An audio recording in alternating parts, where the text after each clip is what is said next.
Polki czy Ukrainki? Które z tych kobiet są lepsze? Może ktoś z Was się kiedyś nad tym zastanawiał. Natomiast jeśli się nie zastanawialiście, to kiedyś pewien pan się nad tym zastanowił. I nie było to tak, że on sobie to wyciągnął z palca. On to wyciągnął na podstawie swojej relacji z wizytacji na Ukrainie. I napisał wiele lat temu, było to około 10 lat temu, pewien tekst, który zatytułował Kochane Polki, przyszedł czas na gorzką prawdę. I było to lata temu. Jak wspomniałem, przynajmniej 10 lat temu. I dzisiaj chciałbym Państwu ten tekst przeczytać i chciałbym, żebyście napisali w komentarzu, czy coś się zmieniło, czy nie, oraz jeśli tak, to co to jest. Dzisiaj mamy nieco inną sytuację, ponieważ mamy okazję obcować z Ukrainkami na co dzień. Wystarczy pójść do pierwszego lepszego dyskontu. Istnieje bardzo duże prawdopodobieństwo, że spotkamy tam Ukrainkę. Więc mamy możliwość już obcować z nimi bezpośrednio. Natomiast lata temu tak nie było. I pewien pan napisał artykuł, który Państwu przeczytam. W stronie od tworzenia filmów na YouTube, w których po prostu coś czytam, ale uważam, że to jest na tyle ciekawe i na tyle istotne, że w tym momencie nie będę czuł się z tym źle. A więc przechodząc do przeczytania Państwu bardzo ważnego i ciekawego artykułu. Cytując. Kochane Polki, przyszedł czas na gorzką prawdę. Poniżej są 3 powody, dla których nigdy nie ożenię się z moją rodaczką Polką. Numer 1. Ukrainki są najpiękniejszymi kobietami na świecie. Szczerze nie mam pojęcia, kto wymyślił, że Polki są piękne, bo wystarczy przeskoczyć jedną granicę na wschód, by szybko zrewidować ten pogląd i dostać niekontrolowanego wytrzeszczu gałek ocznych. Po wejściu do typowego polskiego klubu mamy średnio 3-4 fajne dziewczyny na całą imprezę. Na Ukrainie te proporcje odwracają się i po wejściu na dyskotekę widzimy tylko 3-4 brzydkie. Chciałbym, żebyście napisali tutaj, jakie macie doświadczenia z bywania w dzisiejszych czasach w klubach i obserwacje, jakie możecie na podstawie tego wyciągnąć. W całej reszcie Ukrainek się zakochujemy, cytuje pan, który miał okazję wizytować Ukrainę. Po 2 wizytach na Krymie oraz 2 w Kijowie nie mam wątpliwości. Gdzieś na Ukrainie musi istnieć fabryka, w której produkowane są te wszystkie idealne kobiety. Długie, zgrabne nogi, śliczna talia, długie włosy, wielkie oczy i ta gracja. Kobiecość przy każdym ruchu. Chyba nie ma drugiego kraju, w którym 90% dziewcząt chodzi na szpilkach i w dodatku potrafi to robić. Przyznam szczerze, że wychodząc na miasto bardzo rzadko mam okazję widzieć kobietę w szpilkach, a szczególnie dziewczynę w szpilkach. Szkoda. Bardzo dodaje to gracji i kobiecości. Bardzo zabawna sytuacja miała miejsce, gdy po raz pierwszy zawitaliśmy w Eupatorii. Poszliśmy do klubu Amsterdam, gdzie 8 na 10 kobiet wyglądało, jakby je wyjąć z okładek czasopism. No, dzisiaj w Polsce też możemy wyjmować jak z okładek czasopism, tylko tych dla dorosłych. Byliśmy w takim szoku, że wyszliśmy na zewnątrz ochłonąć. Siedzieliśmy na murku i paliliśmy papierosy. W tym momencie obok nas przeszło przypadkowe 10 par. Wszystkie laski były śliczne. Jeden z kumpli rzucił fajkę na ziemię i przygniótł butem i ruszył w stronę postoju taksówek. Pierdolę to, rzucił przez ramię. Później do białego rana siedzieliśmy przy naszym pensjonacie i dyskutowaliśmy o tym, jak to w ogóle możliwe, że istnieje takie miejsce. Po tygodniowym pobycie na Krymie powrót do Polski był jak knockout. Fakt, że istnieje państwo, w którym jest tak wiele ślicznych kobiet, zmienia wszystko. W Polsce laska ładniejsza niż średnia krajowa czuje się jak mistrz świata. Zadziera do góry nos i w sumie nic ponadto nie musi robić.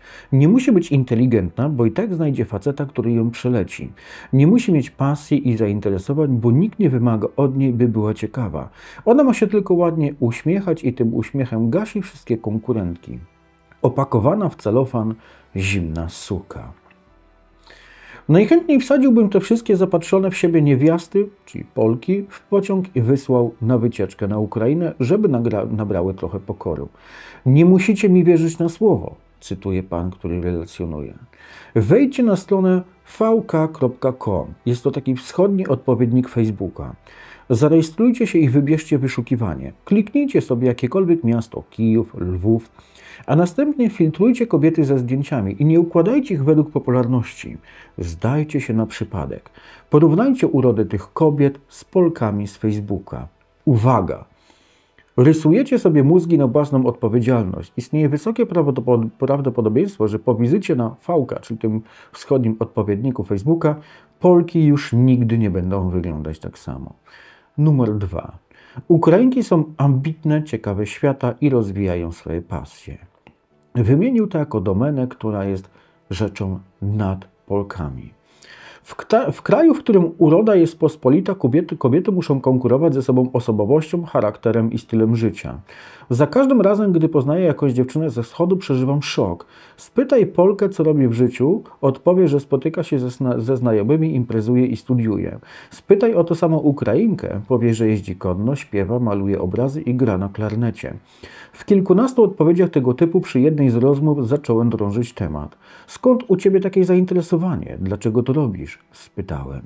Wiesz, moja babcia uważała, że prawdziwa kobieta powinna potrafić śpiewać.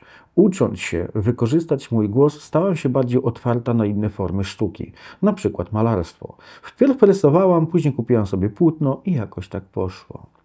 No dobra, a jazda konna? Zapytał. Po prostu kocham konie, więc zacząłem jeździć. W tym momencie nie wytrzymałem i zaczęliśmy się całować. Gdy kobieta jest inteligentna i pielęgnuje swoje pasy, opowiada od nich z takim ogniem w oczach i wypiekami na polikach, autentycznie jestem zakochany. Tutaj wiele osób może mieć jakiś taki mindfuck, jakąś myśl o tym, że coś jest tutaj nie w porządku, że pan koloryzuje, że zaczęli się nagle całować.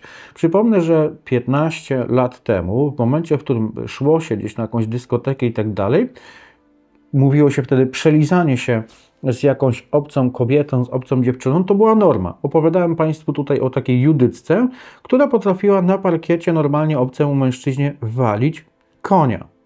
Jednocześnie będąc w związku, gdzie ten mężczyzna był na przykład w tym samym klubie, tylko w innym pomieszczeniu.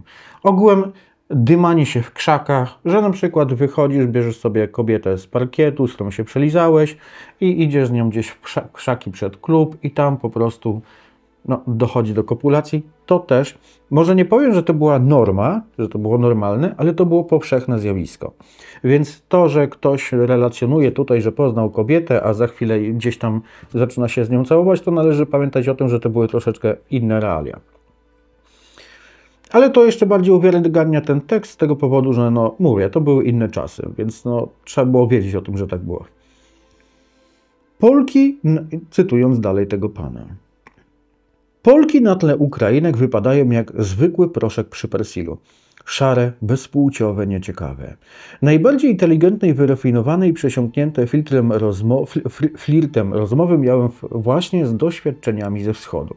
Wyobraź sobie, że przed tobą stoi bogini, najpiękniejsza panna, z jaką kiedykolwiek gadałeś i w dodatku posługuje się biegle 3 obcymi językami, prowadzi studio fotograficzne i pisze książki. Blue screen, błąd w Matrixie, a raczej dziesiątki, setki, tysiące, miliony takich długonogich błędów. Numer 3. Ukrainki to 100% zawartości kobiety w kobiecie. Przede wszystkim potrafią uwodzić i być uwodzone. W Polsce faceci są pizdami i mają grę na poziomie zerowym, ale kobiety wcale nie wypadają tutaj lepiej. Mówimy tutaj o grze zwanej flirtem. Zamiast ognistego flirtu zazwyczaj mamy listę checkpointów do odhaczenia, zanim trafimy do łóżka. Nie wiem, czy znacie to, że mamy listę checkpointów do odhaczenia, że musisz zarabiać tyle, mieć takie mieszkanie, taki samochód. Nie, to na pewno nie są tak checkpointy. Polki w rozmowie są nieporadne, wstydzą się własnej seksualności, średnio radzą sobie z podtekstami. Typowa Ukrainka to kwintesencja kobiecości, wyzywająco ubrana, bo świadoma swojego seksapilu. Pewna siebie i przebojowa, lepsza w uwodzeniu niż ty i zaskakująco trafnymi ripostami. Ukrainki wiedzą, o co chodzi i uwielbiają flirt. Potrafią doprowadzić cię do wrzenia podczas zwykłej rozmowy. Nie udają zimnych słów i potrafią pierwsze zacząć cię komplementować. Nigdy nie zapomnę Nocy w bułgarskim klubie. Spotkałem jedną ze śliczniejszych kobiet, jakie widziałem w całym moim życiu, aż ugięły się pode mną kolana. Nigdy nie byłem wtedy tak pewny siebie i doświadczenia, jakbym sobie tego życzył. Ona stała z koleżanką obok stolika, obie piły drinki i paliły papierosy. No, to też było normalne w tamtym czasie, że w klubie w środku ćmiło się peta. Podszedłem i zaczęliśmy rozmawiać po angielsku. Okazało się, że dziewczyna jest modelką z Moskwy, nie była Ukrainką, ale Rosjanki i Białoruski są do nich bardzo podobne. Słowa mi się plątały, słyszałem tylko bicie mojego serca, zrobiło mi się bardzo niezręcznie. Nie wiedziałem co robić, więc zaproponowałem, żebyśmy poszli zatańczyć. Piję drinka. Później, odpowiedziała mi. Odszedłem więc od niej i gdy tylko schowałem się za filarem, złapałem się za głowę. Co ja do cholery robię? Dlaczego od niej odszedłem? Wziąłem kilka głębszych wdechów i postanowiłem wrócić tam i rozmawiać z nią tak długo, aż a. Wejdzie mi z nią, b. sama sobie pójdzie, c. każe mi spierdalać. Wróciłem więc i ciągnąłem maksymalnie niezręczną i nie klejącą się rozmowę. Nagle jej koleżanka poszła na parkiet, a obok nas zwolniła się loża. Usiądziemy? Zaproponowała. Bardzo się zdziwiłem, bo przecież rozmawiało nam się koszmarnie. Usiadłem jednak obok niej, temat już szedł na pasję.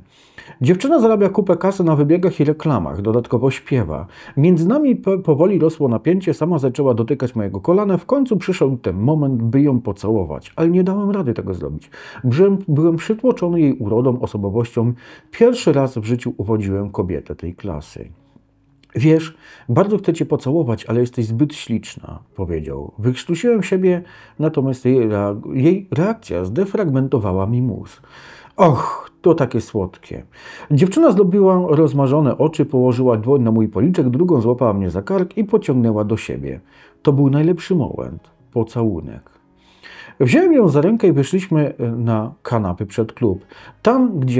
Tam przez godziny nasłuchałem się tyle komplementów, co od Polek przez całe życie. Jesteś bardzo przystojny, jesteś bardzo fajny, mogłabym się w tobie zakochać, masz piękne oczy, uwielbiam twoje usta, bardzo ładnie pachniesz, jesteś bardzo dobrym, nie wiem jak przetłumaczyć, good kisser. Bardzo dobrze całujesz. Słuchając tego wszystkiego od tak ślicznej, ogarniętej kobiety, po mojej głowie tługło się tylko jedno pytanie. Czy ja śnię? Dziewczyny ze wschodu mają serce na dłoni, są autentyczne. Żeby dobrać się do serca Polki, w ogóle ten fragment jest świetny, musisz obierać ją jak cebulę. Przedrzeć się przez wszystkie warstwy, warstwę zimnej suki, warstwę obojętności, niedoskonałości cnotki. Męczysz się, by w końcu zorientować się, że przeinwestowałeś, że dziewczyna poza seksem nie ma ci nic do zaoferowania. Ukrainki nie udają i nie chcą udawać. Gdy się którejś spodobasz, sama się do ciebie uśmiechnie. Gdy zaczniecie rozmawiać, powie ci, co najbardziej ją w tobie kręci. Nie będzie zgrywać przesadnie niedostępnej, poczuje się dobrze w roli uwadzonej, nie będzie miała nic przeciwko, by nagle zacząć uwodzić ciebie. Angażowanie się w Polki jest jak skok ze spadochronem bez spadochronu. Chyba że Polka wkręci się w ciebie pierwsza. Wtedy można sobie pozwolić na częstsze myślenie o niej, ale też trzeba trzymać siebie samego na smyczy. Z dziewczynami ze wschodu nie musisz bawić się w takie głupoty. Relacje z nimi są intensywne, autentyczne i sprawiają, że czujesz, że żyjesz. Nie ma zabaw w kotka i myszkę, bo te kobiety rozumieją, że na takie rzeczy był czas w przedszkolu. Są po prostu ogarnięte pod kątem relacji, jak i ogólnie życia. Zapewne wielka w tym zasługa faktu, że w wieku 22 lat przeciętna Ukrainka jest już po studiach i rozpoczyna karierę zawodową. Podczas gdy Polki jeszcze się uczą, żyją balując za hajs matki, zapijając na śmierć na imprezach, ich koleżanki z Ukrainy idą na swoje, pracują i realizują się w tym czasie. Ukrainki mają w sobie całe pokłady ciepłej kobiecej energii. Chcą kochać i być kochane. Chcą cię przytulić, powiedzieć jak bezpiecznie się przy tobie czują. Chcą stroić się dla ciebie, chcą dla ciebie gotować i sprzątać. Są śliczne, inteligentne i bystre. Są prawdziwymi kobietami. Warto przeczytać ten artykuł, by poznać ciekawe statystyki. W tym miejscu chciałbym jednak rozbić mit, że Ukrainki chcą za każdą cenę dostać się do Polski, by lepiej żyć i utrzymywać się z twojej pensji. Ukrainki kochają swoją ojczyznę i domowe ognisko. Są bardzo przywiązane do kultury i tradycji. Dziewczyny, o których piszę, nie potrzebują też twoich pieniędzy, bo najpewniej są wykształcone lepiej od ciebie oraz realizują się zawodowo. Bardziej chodzi tutaj o kogoś, z kim będą mogły utworzyć one stabilną relację, rodzinę. Rodzina i stabilność to pojęcia, które na Ukrainie mają dużo większe znaczenie niż w Europie Zachodniej. Ukrainek się nie rucha, Ukrainki się kocha. Co na to Polki? Nic sobie z tego nie robią i jest coraz gorzej. Mam wrażenie, że Polki z roku na rok coraz mniej o siebie dbają. Nie jest to tylko moja opinia. Uważam, że obecnie jednym miastem w miarę trzymającym poziom, jeśli chodzi o urodę i inteligencję kobiet, jest Warszawa, która i tak wypada żałośnie przy takim Kijowie czy Lwowie. Jeśli sytuacja nie ulegnie poprawie, to ogarnięci faceci będą coraz częściej szukać żon na wschodzie, a zimne, nieogarnięte Polki dalej będą szczycić się szalonym życiem singielki. Koniec tekstu. Szanowni Państwo, ja uważam, że na wschodzie jest już bardzo podobnie do sytuacji sprzed 15 lat, jaką mieliśmy okazję obserwować w Polsce. Ale pamiętajmy o tym, że świat nie kończy się na Polsce i Ukrainie, i wciąż są miejsca na ziemi, w którym takie kobiety możemy spotkać. Ponieważ uważam, że Ukraina w tym kierunku z jednej strony można byłoby powiedzieć, że ewoluowała, choć uważam, że jest to cofnięcie się w możliwościach tworzenia świetnych relacji. Jak można było to stworzyć właśnie 15-12 lat temu z Ukrainką, która miała takie same wartości jak Polka 30-35 lat temu. Dziękuję Państwu za uwagę. Czekam na komentarz od Państwa, ponieważ chciałbym, abyście podzielili się własnymi obserwacjami i własnym doświadczeniem. Dziękuję Państwu za uwagę i do usłyszenia.